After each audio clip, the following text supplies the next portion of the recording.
Hi, I had somebody asking me how I get such good engagement in these groups. So I wanted to make a quick training video to kind of show what I've learned from being in the business synergy sisterhood group.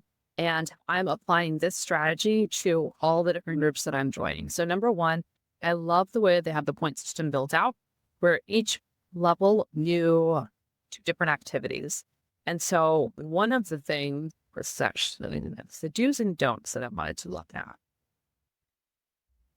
Okay, I found it. So the do's and don'ts. So it talks a little bit about the do's and don'ts of each of the different sections. And so when it comes to the introduction, first of all, I always say like the introduction is not the time to pitch what you do. Yes, mention it, but it's not the time to pitch it. It's the time to connect with people and help them see parts of themselves in you. And so I always like to outline all the different avenues of who I am as a person, the fact that I'm a mother, the fact that I'm a wife, the fact that I'm a Christian.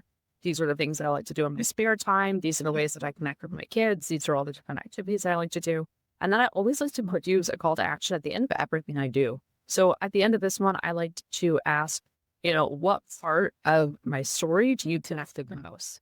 And it helps me to also kind of help other people like figure out what part of my story they connect with the most by really looking at everything and saying, this is the part that I connect with the most. But also it helps get more engagement on the post. So always have some sort of a question at the end of the post or a question in the actual introduction. And this one, I just had the introduction as, hi, I'm Michelle. And then I just kind of said a little bit about myself. And I may or may not have a picture in there. I don't remember, but we'll dive into that in a second.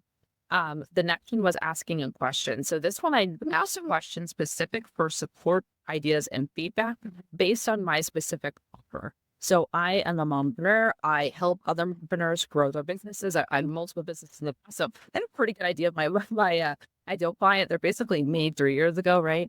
But I can like this to help also figure out like how many people are in this group that are interested in what I'm doing, right? So I asked a question based on them saying like, if you're a mompreneur, what's the biggest struggle that you're facing? And then I had a poll. I love doing polls for questions because they're super easy to engage with. It's just a one-click answer. And so I have found that there's a lot of people that just kind of lurk in groups and don't really actually go into the comments, but they love hitting polls. So every once in a while, I like to do a poll instead of asking them to comment because it really, really helps just get those lurkers to kind of keep engaging. And also the people who love to engage, they'll still comment anyway. So I found that to be really helpful. Then I gave an insight based on the things that I've heard people say to the answer to that question, right? So based on, in this example, based on the types of struggles that these women had, I then gave an insight for someone that was struggling with that unique problem. So this way, what the insight that I'm giving is actually relevant to the struggles of this specific group that I'm writing to. So that was really, really helpful as well. Then the freebie and opt-in for me, my freebie is my community. So I just kind of talked about how my community relates to that specific niche. At this point, they've gotten to know me a little bit, right? They've gotten to know me. They've connected with me with the first post. I've asked them a question, gathered a bunch of insights, solved that insight for them. So I've built up a lot of free will at this point. I posted that freebie and I got a lot of people joining my group just from that freebie share alone. And then I've kind of been going back and forth between doing educational posts as well as kind of, doing some freebies and stuff like that as well. So I went ahead and have done several educational posts as well as I even put in my paid offer as well. And now I am personally at level 5. So I've just started doing some educational videos as well. So I hope this is helpful for you to give some context as to what this actually looks like in practice. I can also give you some quick insight into the specific post that I did. So this one was the one, my introduction. Oh, I did a GIF. GIFs are always fun, right? So if you can make it silly and fun, like in my personality, first of all, that just kind of shows my personality, but it also helps make that connection so much stronger. So I went ahead, I talked about like wanting to introduce myself. The only part in the match talk about my business is these 4 words. The rest of it is all about me and how they can connect with me. So at the end of it, it's like, I'd love to connect with all of you ladies in turn. What part of my story do you connect with the most? I had 68 comments. And then when people commented, I followed up with questions to get to know these people, right? That's super, super important. So, so that's definitely how I worked that one. Are you struggling to get people interested in your offer? Well, let me go back. So this was the question I asked, which was, if you're a mom, what is your unique mompreneur struggle, right? And first of all, this is a group of business. So like, I didn't have to say mompreneur. I could have just said mom, right? And they would have understood. But I said, what's your unique mompreneur struggle?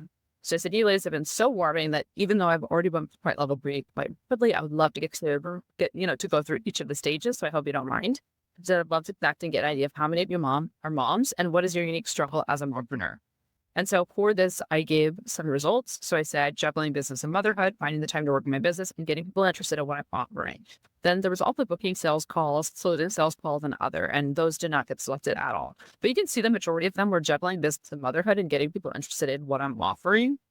So the insight that I gave was, are you struggling to get people interested in your offer? Which I knew they were. So I'm asking them a question to give them indeed based on something that I know the answer is yes to. So is it based on your question here? And this is hyperlinked to that question.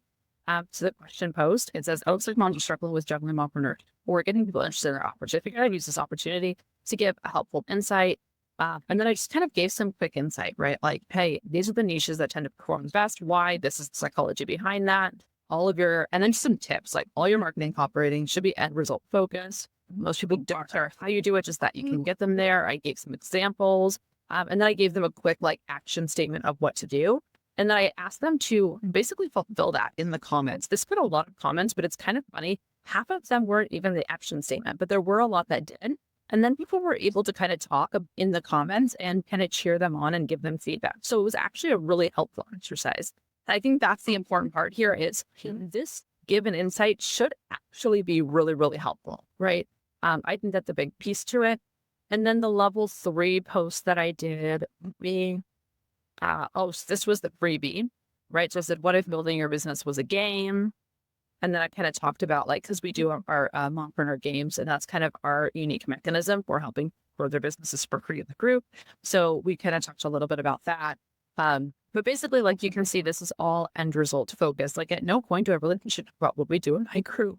It was just hey, it's a game, funny story. You can make anything a game. You can have lots of fun. This is what I found by working with a bunch of clients. And then these are the results that you get in the group. You play our games, you win cool prizes, make friends, and grow your business, and it's all free. And if you're trying to do this consistently, I got you covered here. So again, these are all links to the group.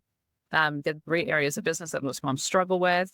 I want to go into why and give me this all the way for free. It's simple. And then this is just the justification, which I think is important because especially if you have a really cool free thing, it's important to give a justification so people understand that it's not a scam, right? So we do that. And then we have more links. So that was pretty cool. Yeah. And so at this point, I think we got I got about 40 people that in my group just from these 4 posts alone. But I've just been trying to provide value, right? So we do a book club. I've read most of this book at this point. I'm almost done with it. So I gave a bunch of insight into here, right? So people loved it. This one, I doubled my sales conversion by asking my audience something, and they gave me feedback, and I applied that feedback, right? And so even me as a business coach, I'm learning from my audience. And that's really cool. How I doubled my engagement, right, in 2 days. So these are really, really helpful things that people in this group are actually struggling with. Right. So I think that's kind of the crux of how to provide value in groups and how to actually leverage groups to run their own business. So I hope this is helpful to anybody who's watching.